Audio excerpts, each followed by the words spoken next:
Wait. Hi, my name is Diana Selvin, and today I will be talking about parent involvement and engagement in urban schools.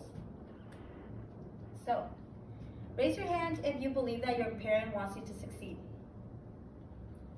Raise your hand if you believe that your parent has high academic expectations. Keep your hands up and look around the room. I can guarantee that none of your parents have the exact same or maybe even similar income levels, yet they all want us to succeed. So then why, as a society, believe that low-income, minority, and urban parents don't want the same for their children? So, a study by the Education Week Research Center found that low-income parents volunteer at a rate of 24%, while middle-class or middle-income parents volunteer at a rate of 53%. As we can see, parents with higher incomes, especially 150,000 or more, have volunteered at least 11 times in their child's classroom, versus parents who have an income of 10,000 or less have only volunteered 5. So that probably means that they don't care, right? Higher income parents have more involvement and engagement, so they probably care about their child's success more. Well, actually, that's wrong. The term parental involvement has actually been modeled by our society to mean middle-class parent and what they and their resources, their time, their money look like in the classroom as volunteering opportunities and as engagement, right? So a lot of us say, before you complain, do you even volunteer? Do you even show up to these meetings? Do you even talk to the teacher? Have you scheduled a meeting? Well, actually, can we stop to think about why it is that these parents aren't showing up? Could it be that perhaps we, as educators, we as staff members of the school, aren't creating that welcoming environment? There's a lot of ways that we can do that. I'll share a personal story. So in 2nd grade, I went to a predominantly Latino school. Everyone spoke Spanish, and my mom volunteered all the time. She never missed a field trip, never missed a game, never missed any festival at school. And that all changed when I moved to a new school in 3rd grade. Now, I was one of 3 Latinx kids at that school. My mom wanted to keep the same type of engagement, but after a couple weeks, she stopped volunteering in my classroom. And I'll tell you why. She didn't feel comfortable. Not only were the other parents of higher income, they didn't speak her language and she didn't speak theirs. She couldn't communicate with them or my teachers. She felt as if she didn't belong in that space. So while she still supported me at home, I stopped seeing her in the classroom.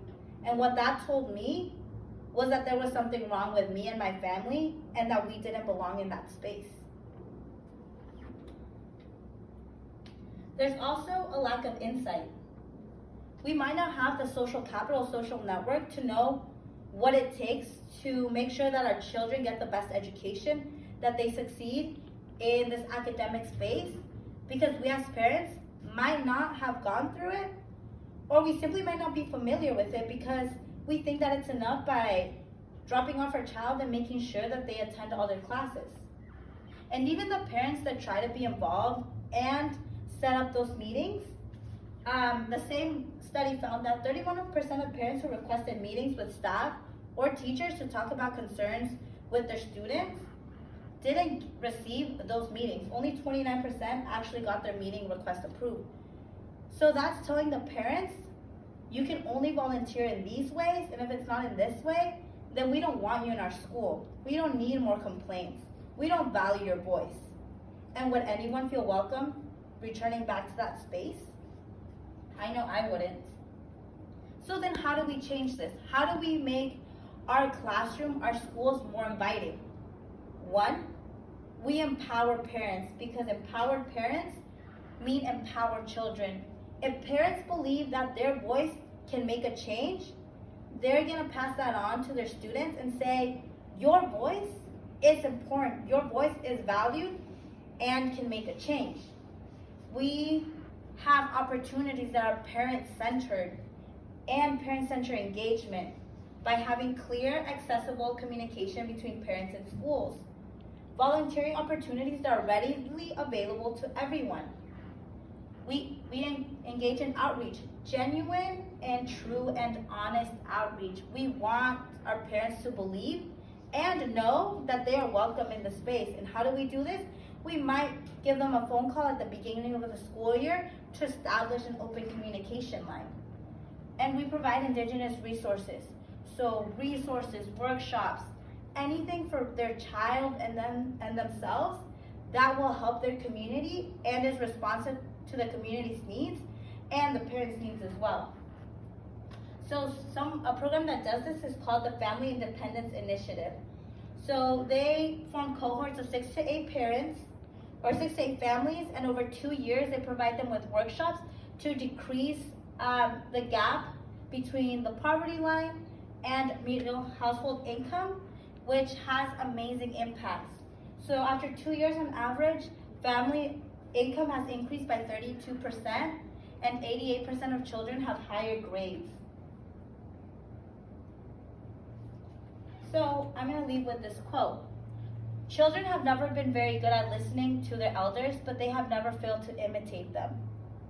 Child academic support and academic success is very much tied to how often they see their parents engaged and involved.